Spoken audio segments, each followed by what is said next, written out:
Hi everybody, I'm Jack the Rambling Raconteur. This is the Pie Book Tag. It was originally created by Josh over at Literary Gladiators. I did vote for the Pie Book Tag because I like pie, as will become clear later on. And I was one of the first 25 he tagged. I'm really excited to do this, so let's jump in. Here we go. Prompt 1, Apple, a work that sings the praises of America since grade school at the very least. It, for me, is the Gettysburg Address by Abraham Lincoln.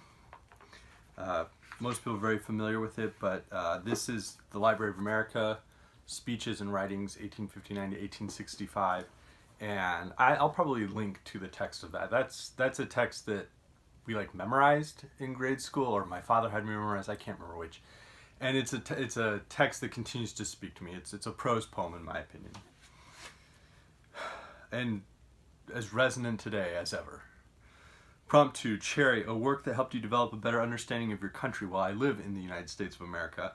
So I kind of thought about Arizona, and I don't have a copy of this book, but when I was a kid, there at our school we had the Value series, which is this whole series of books. There was one on Confucius, Amelia Earhart, Marie Curie, Will Rogers, Jackie Robinson, all these different people. One of the people in the series towards the end is the value of truth and trust. There's a very deep level of irony in that. It was Cochise, who was a chief of, I believe, it was Apache, I believe he's Chiricahua Apache, down in southeastern Arizona. There's actually a trail in the Dragoon Mountains where he and his band of warriors would hide out. That was a fascinating book to dig into as a kid growing up in Arizona. It was a good series. It has some issues. There's a lot of whitewashing going on, but that, including Cochise in that, was valuable, and I think it was valuable growing up here in Arizona. Prompt 3, Blueberry, a beach read you could probably finish on one visit. Well, I usually have a book of short stories I'm working on at any given time. Right now it's Count Magnus and Other Ghost Stories by M.R. James. And I've read Count Magnus. That might be my favorite of the stories that have been in here.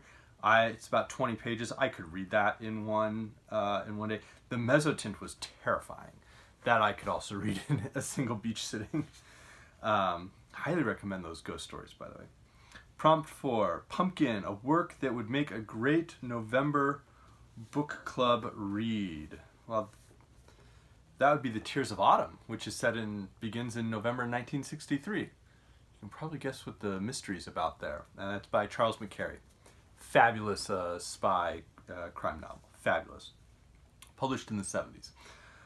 Prompt 5, Pecan, a writer that does the best job writing about the American South. This feels cliched, but I think for me still it remains William Faulkner. This is Go Down Moses, which has the bear is in here, and that story is just masterful in what it explores. But I think many of his writings, he includes African American characters, which I think is what so many writers about the American South miss. He does not. His recognition of the horror of slavery is very different from what we recognize now in 2020, what was a reality for so many African Americans.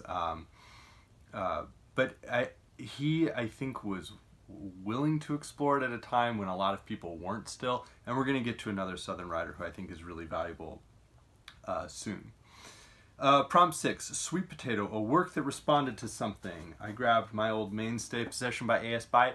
This is a response both to Victorian novels, I think George Eliot's Middlemarch, even though they have nothing to do with each other. The fiction of George Eliot was a huge influence on Byatt. But additionally, it's explicitly a response to The French Lieutenant's Woman by John Fowles, and the idea of postmodernism and postmodernism in Victorian settings. And it's just a fabulous book. I love it.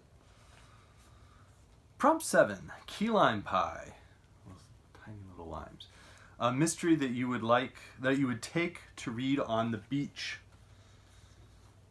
I think this is the last book my wife read as a beach read. But that would probably be a mystery like John D. MacDonald. This is A Deadly Shade of Gold. I know I read this on a vacation in Zion National Park. I believe my wife read it a little bit later on a beach. So this was a good one. It explores the aftermath of the Cuban Revolution and takes place in like Baja California in western Mexico. It's a little bit outside of some of the settings McDonald usually has Travis McGee. Prompt 8, Boston Cream Pie. That's good stuff. A work that you would be up to reading from a non-preferred genre. Well, I grew up in in Phoenix, Arizona, in the Sonoran Desert. So I grew up eating Mexican food, and I don't mean Taco Bell or Del Taco, like actual Sonoran style, like Mexican food prepared by, Hispanics or Mexican Americans. And I loved it as a kid. Like I loved Sonoran style Mexican food. So I find a lot of cookbooks to be quite bland, but this big book of barbecue is outstanding. The recipes are usually the right level of spice. The cooking times are accurate, which I find is often a struggle with cookbooks and something I don't like about them. And there's just so many fascinating aspects of barbecue that I had never known about. The white barbecue sauce in northern Alabama that I make with chicken and use on vegetables and potatoes.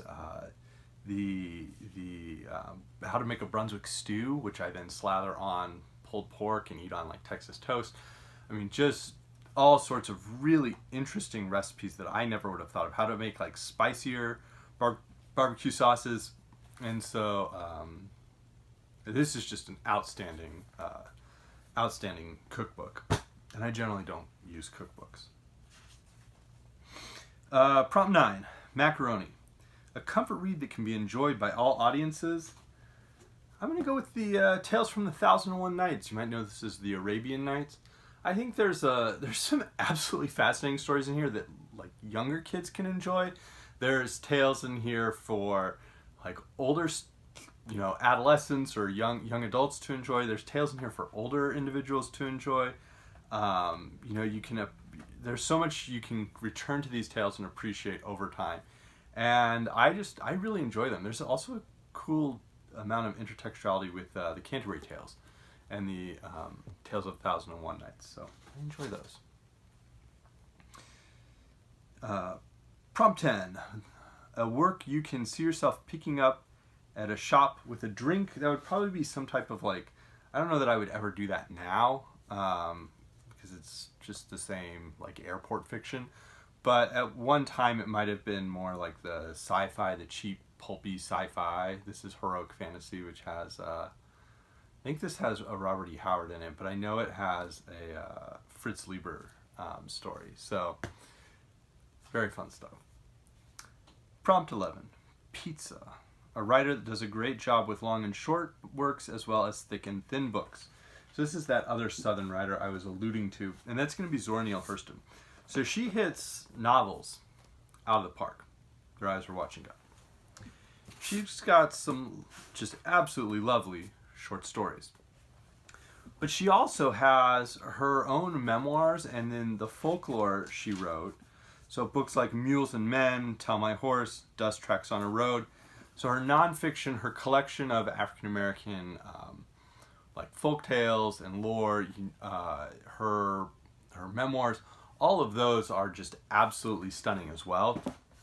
And I think she's just a writer who works across the genres and creates such realistic and indelible characters in so many different types of works.